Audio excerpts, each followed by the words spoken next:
Doctor Venkatesh Kabde यांच्या निवृत्तीनिमित्त कृतज्ञता सोहळा संपन्न. नांदेड एज्युकेशन सोसायटीच्या वतीने आयोजित करण्यात आलेल्या डॉक्टर व्यंकटेश काब्दे यांचा कृतज्ञता सत्कार सोहळा मोठ्या उत्साहात पार पडला. शैक्षणिक क्षेत्रात उल्लेखनीय योगदान दिल्याबद्दल मान्यवरांचा सत्कार करण्यात आला. या कार्यक्रमात विविध क्षेत्रातील मान्यवर उपस्थित होते. प्रमुख पाहुण्यांच्या हस्ते सत्कार करण्यात येत त्यांच्या कार्याचा गौरव करण्यात आला. उपस्थितांनी टाळ्यांच्या गजरात मान्यवरांचे स्वागत केले.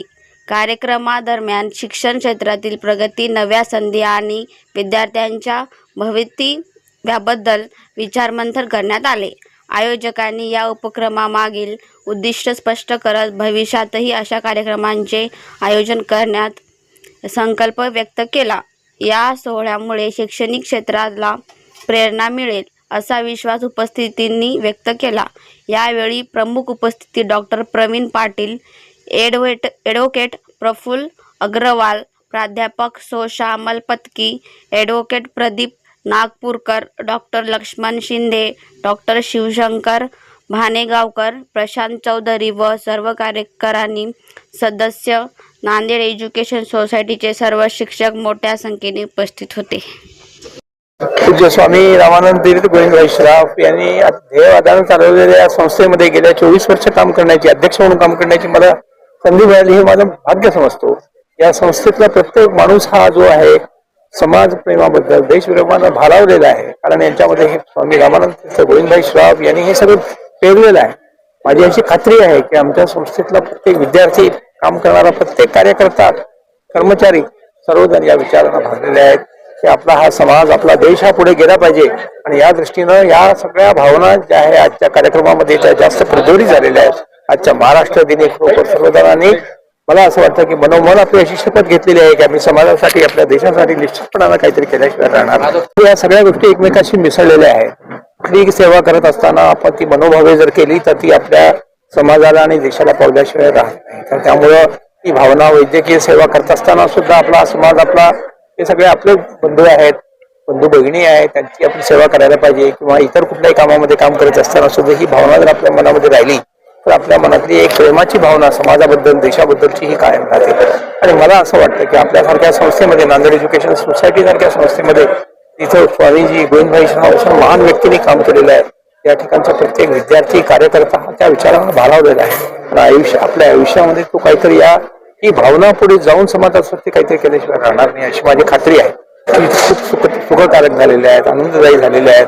आणि मला या संस्थेनं खूप प्रेरणा दिलेली आहे. प्रत्येक कामामध्ये मी जे काही छोटं मोठं केलेलं आहे त्याच्यामध्ये प्राध्यापक, विद्यार्थी सर्वांनी अशा प्रकारे एक अतिशय मनापासून या ठिकाणी सहकार्य केलेलं आहे. त्यामुळे जे काही माझ्यामध्ये जर काही चांगलं असेल तर ते हे सगळं या संस्थेतल्या लोकांनी केलेलं आहे. त्यामुळे त्याचं सगळं क्रेडिट मी त्यांना देतो. आता हे जे आहे फार मोठा संघर्ष आहे समाजामध्ये जे आहे.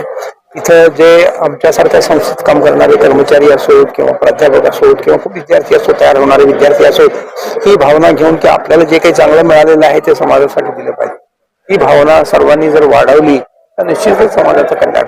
ही भावना वाढत गेली पाहिजे. आणि इथं पूज्य स्वामीजी असोत, गोविंदभाई असोत, अशा महान व्यक्तींनी इथं काम केलेलं आहे. त्यामुळे ही भावना सर्वांच्या मनामध्ये रुजलेली आहे. ते आपल्या आयुष्यामध्ये ती त्यांच्या जीवनातून कधीही बाहेर जाणार नाही. त्यामुळे आम्हाला वाटतं की ते काम करणारी प्रत्येक व्यक्ती जी आहे त्यांच्यामध्ये असं काहीतरी हे आहे की जे ते समाजाला देऊ शकतात.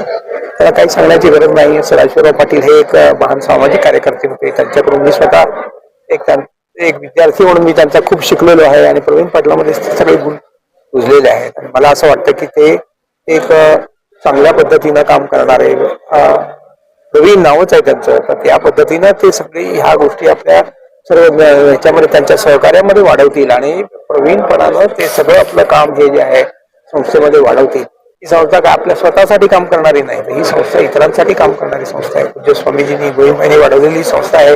तर हा जो वारसा आहे ना, नक्कीच ते चालवणं हे त्यांना न कळतच त्यांच्या मनामध्ये भरलेलं आहे. आणि ते करत राहतील अशी मला श्रद्धा वाटते.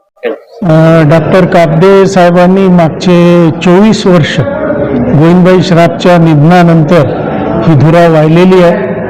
आमच्या संस्थेचा इतिहास असा होता की अध्यक्ष वारल्यानंतर नवीन अध्यक्षाची त्या ठिकाणी निवड होत असे, परंतु ती 2 वेळा घडलेली घटना कापदे साहेबांनी मोडीत काढली आणि त्यांनी स्वतःहून वार्धक्यामुळे त्या ठिकाणी राजीनामा देऊन एक नवीन नेतृत्वाला संधी देण्याचं कार्य केलं.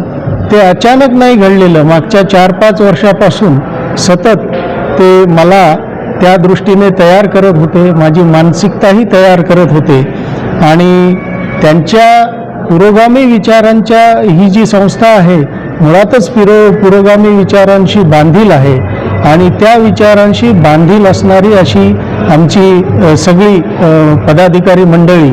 उदाहरणार्थ माझ्यासोबत जे उपाध्यक्ष आहेत प्रफुल्ल अग्रवाल, हे समाजवादी नेते कैलासवासी राधाकिशनजी अग्रवाल यांचे चिरंजीव आहेत.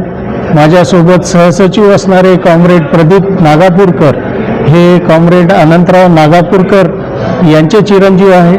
आमच्यासोबत असणारी आमची मोठी भगिनी श्यामलताई पत्की ह्या नरहर कुरुंकर यांच्या कन्या आहेत. तर अशा पद्धतीने पदाधिकारी निवडताना त्यांनी जे आम्हाला मार्गदर्शन केलं त्याप्रमाणेच आम्ही पावलं उचललेली आहे आणि आताही मोठं काही निर्णय घ्यायचा असेल तर आजही आम्ही हक्काने डॉक्टर कापदे यांच्याकडे जातो, त्यांच्याशी सल्लामसलत करतो आणि पुढचा निर्णय आम्ही घेतो.